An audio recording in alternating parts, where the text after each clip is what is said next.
Une hauteur a donné le vertige, mais c'est pour mieux révéler les secrets des arbres. Tous les 4 ans, l'Institut de biologie végétale appliquée prend des échantillons végétaux dans toute la Suisse, sur 200 sites au total, dont maintenant à Serlier. Comme l'équipe doit réaliser son travail rapidement, il n'a pas été possible de réaliser une interview sur place, mais j'ai pu discuter avec la cofondatrice et chef de projet de l'Institut par vidéoconférence. Elle connaît précisément l'état de nos forêts.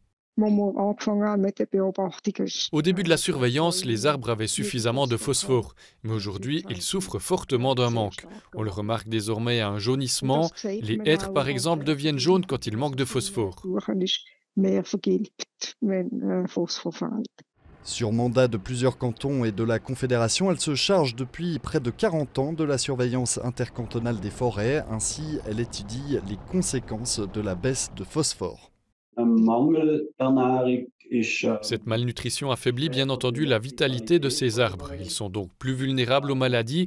On constate aussi en partie un recul de la croissance du feuillage, mais aussi de l'épaisseur du tronc.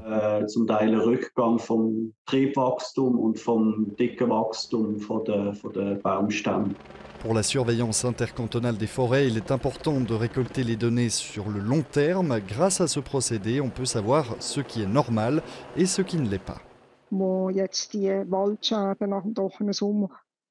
Les dégâts dans les forêts dus à l'été très sec de 2018 sont désormais visibles grâce aux données sur plusieurs années.